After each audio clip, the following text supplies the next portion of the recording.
मैं दुष्यंत कुमार की चंद पंक्तियों से अपनी बात शुरू करना चाहता हूं कि हो गई है पीर पर्वत सी पिघलनी चाहिए, हो गई है पीर पर्वत सी पिघलनी चाहिए, इस हिमालय से कोई गंगा निकलनी चाहिए और सिर्फ हंगामा खड़ा करना मेरा मकसद नहीं, मेरी कोशिश है कि ये सूरत बदलनी चाहिए। आज मुल्क में जो हालात है किसान के मान्यवर, आज क्या हालत कर दी गई है इस देश में।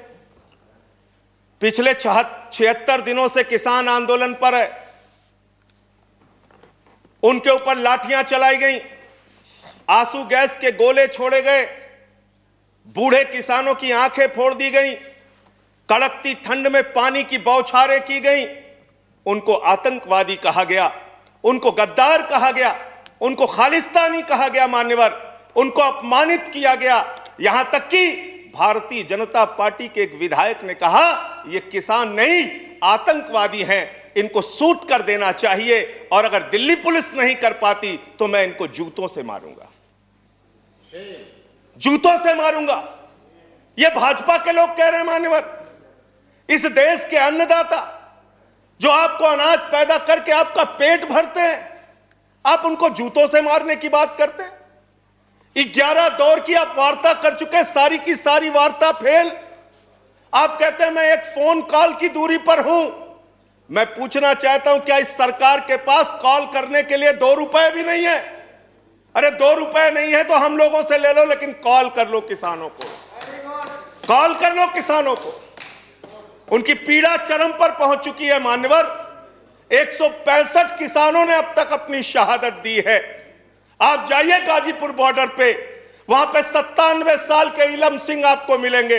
उनके 2 बेटे फौज में हैं, रो रो के कहते हैं मुझे इस उम्र में ऊपर उग्रवादी कहा जा रहा है, नक्सलवादी कहा जा रहा है। उनकी पीड़ा है मान्यवर। आप जाइए टीकरी बॉर्डर पे, आप जाइए सिंगू बॉर्डर पे, पीड़ा के साथ वो लोग कहते हैं शहीद आजम भगत सिंह के वंशजों को, शहीद लाला लाजपत राय के वंशजों को, जलियांवाला बाग कांड में शहादत देने वालों के वंशजों को आप खालिस्तानी कह रहे हैं, आतंकवादी कह रहे हैं, उनको अपमानित करने का काम कर रहे हैं। मैं आपसे पूछना चाहता हूं क्या दुश्मनी है आपकी इन अन्नदाताओं से? चलिए सब कुछ कर लिया आपने, अब तो कम से कम उनके ऊपर दया कीजिए और ये तीनों काला कानून वापस लेना ही पड़ेगा, आपको लेना चाहिए। अब आपने जुल्म की इंतहा कर दी है। आप चले जाइए गाजीपुर बॉर्डर पे मान्यवर, कटीले तार, बड़े बड़े कीले गाड़ दी गई हैं, 12-12 इंच की कीले सड़कों पे गाड़ दी गई हैं। देखकर ऐसा लगता है कि दुश्मन देश की सेना आने वाली है। ऐसी स्थितियां दो परिस्थितियों में जन्म लेती हैं मान्यवर। जब देश का शासक अपनी जनता से डरने लगता है तो ऐसी सीमाएं बेड़ियां बनवाता है, या देश की जनता को शत्रु समझने लगता है तब ऐसी बेड़ियां लगवाता है। यह हो रहा है मान्यवर।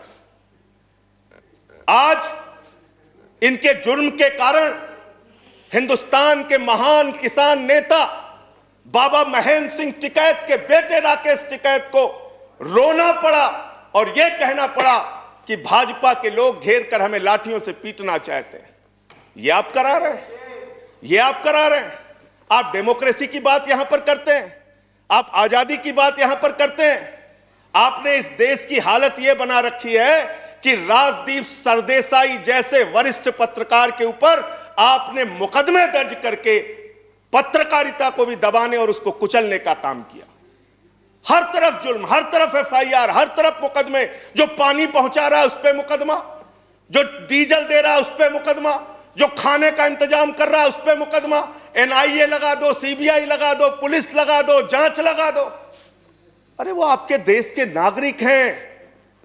आप कहते हैं किसानों को यह बिल समझ में नहीं आया, हम बड़े समझदार हैं, आइए हम आपको किसानी बिल समझाएंगे।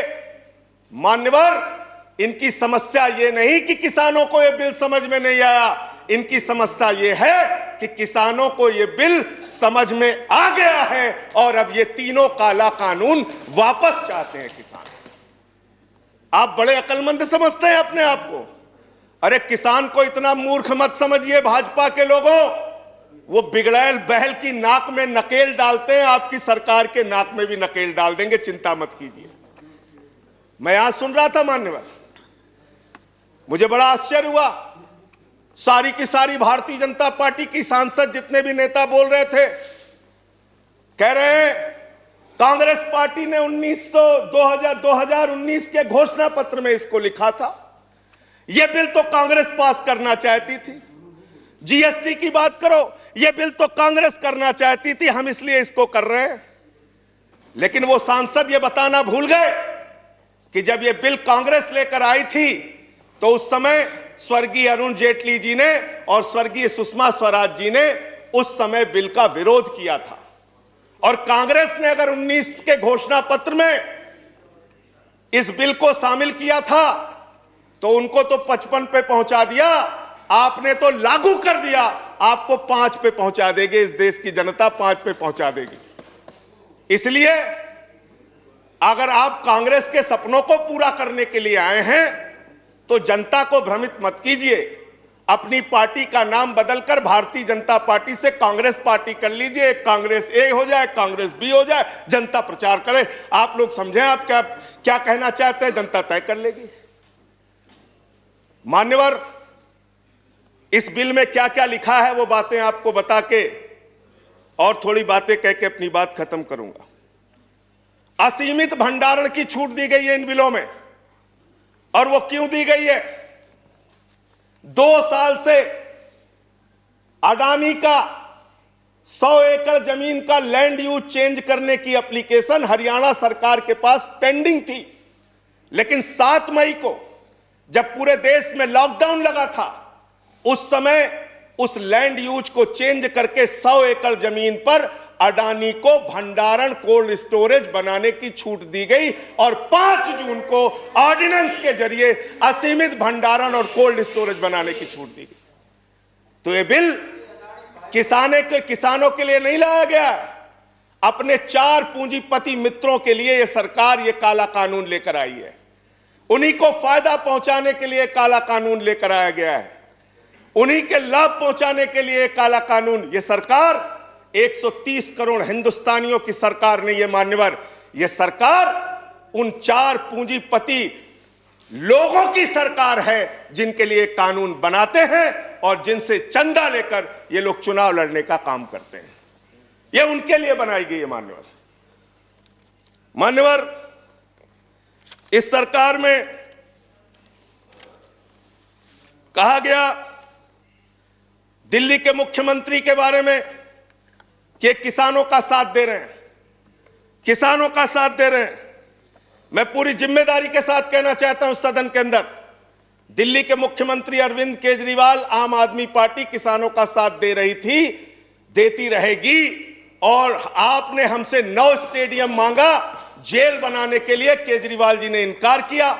हम वहां पानी का इंतजाम कर रहे हैं, आप पानी का इंतजाम रोक रहे हैं। हम वहां शौचालय का इंतजाम कर रहे हैं, आप वहां शौचालय का इंतजाम रोक रहे हैं। आप वहां पर लोगों को पानी, खाना, शौचालय इस तक पर प्रतिबंध लगाना चाहते हैं। इंटरनेट, वो दुश्मन देश के नागरिक है क्या? उनके साथ इस तरह का व्यवहार आप कर रहे हैं। एक माहौल बनाया गया 26 जनवरी को, लाल किले पे हमला, लाल किले पे हमला। 7 रूट पे किसान ट्रैक्टर रैली लेके निकला मान्यवर, तिरंगा रैली लेके निकला, और 7 रूट पर कहीं किसान ने कोई उपद्रव नहीं किया, कोई हिंसा नहीं की। जो लाल किले पे लोग आए थे वो भारतीय जनता पार्टी के लोग थे जिन्होंने लाल किले पे हमला किया, जिन्होंने लाल किले पर तिरंगे का अपमान किया। और वो दीप सिद्धू जो भाजपा का नेता है, उसकी फोटो प्रधानमंत्री के साथ है, देश के गृह मंत्री के साथ है। भारतीय जनता पार्टी को इसका जवाब देना चाहिए कि भाजपा के नेताओं ने लाल किले का अपमान क्यों किया, तिरंगे का अपमान क्यों किया। मैं ये कहना चाहता हूं मान्यवर, आज वो दीप सिद्धू संजय जी कंक्लूड कीजिए। सर, सबको समय मिला, मुझे भी थोड़ा समय दीजिए। I have given sufficient time. सबको समय दिया, मुझे भी समय दीजिए। नो 10 मिनट देंगे सर, 10 मिनट दिया मैं। मान्यवर, दीप सिद्धू भाजपा का नेता, वो फरार है, जिसने लाल किले पे हमला किया, जिसने तिरंगे का अपमान किया, अपनी घिनौनी राजनीति के चक्कर में ये लोग कहां तक जा सकते हैं, इसका सच है ये जो सामने आया है। आप एमएसपी देने की बात कहते हैं, आप कहते हैं हम इस देश के किसान को एमएसपी देंगे। बड़ी अजीब बात है मान्यवर, इस देश के किसान को एमएसपी देने के नाम पर क्या कर रहे हैं ये? मैं उत्तर प्रदेश की खबर बता रहा हूं। 10 धान के क्रय केंद्रों पर 10 अधिकारियों के खिलाफ एफआईआर हुई क्योंकि क्रय केंद्र में खरीद में एमएसपी में गड़बड़ी की गई। इसी तरीके से 1 रुपए किलो गोभी बिक रही थी तो किसान ने अपनी गोभी पे ट्रैक्टर चला दिया। उत्तर प्रदेश की खबर। बरेली के अंदर उत्तर प्रदेश में 3 करोड़ की धान खरीद हो गई कागजों पे, किसान का पता तक नहीं है। तो डेरेक ओब्रायन साहब, जो यूपी में खरीद हुई है वो भूतों की खरीद हुई है, किसान का पता नहीं, नाम दर्ज करके खरीद हो गई। 4 साल में गन्ना किसानों पे मात्र 10 रुपए इन्होंने बढ़ाया है उत्तर प्रदेश के अंदर, मात्र 10 रुपए मान्यवर। तो इसलिए ना आप एमएसपी देना चाहते हो, ना किसान को उसके फसल का दाम देना चाहते हो। असीमित भंडारण की छूट देकर आपने पूंजीपति मित्रों को यह सुविधा दे दी कि सस्ते में किसान से अनाज खरीदेंगे, सस्ते में किसान से फल खरीदेंगे, सस्ते में किसान से सब्जियां खरीदेंगे, उसका बड़े बड़े स्टोरेज में भंडारण करेंगे, जमाखोरी करेंगे, और जब बाजार में फल सब्जियों की कमी हो जाएगी, अनाज की कमी हो जाएगी, तो महंगे दामों में जनता को बेचेंगे। यानी आपने महंगाई को, जमाखोरी को, कालाबाजारी को इस बिल के माध्यम से लीगलाइज करने का, वैधता प्रदान करने का काम किया है। इस देश में महंगाई बढ़ाने का काम किया है, उसका रास्ता आपने खोला है। इसलिए भी ये बिल, तीनों का तीनों काला बिल वापस लिया जाना चाहिए। Thank you. अंत में थैंक यू। अंत में एक बजट आपने पेश किया माननीय, बस खत्म करके अपनी बात को खत्म करूंगा उन्हीं बातों को। Please conclude. सर, बजट इन्होंने पेश किया है, तो बजट के ऊपर और खरीद के ऊपर मैं लास्ट मिनट जो इनका बजट है चंद लाइनों में उसको कह के अपनी बात को खत्म करूंगा कि धरा बेच देंगे, गगन बेच देंगे। धरा बेच देंगे, गगन बेच देंगे, कली बेच देंगे, चमन बेच देंगे। अगर तुम ही यूं ही सोते रहे तो ये फर्जी राष्ट्रवादी वतन बेच देंगे, वतन बेच देंगे, वतन बेच देंगे। धन्यवाद माननीय। Thank you.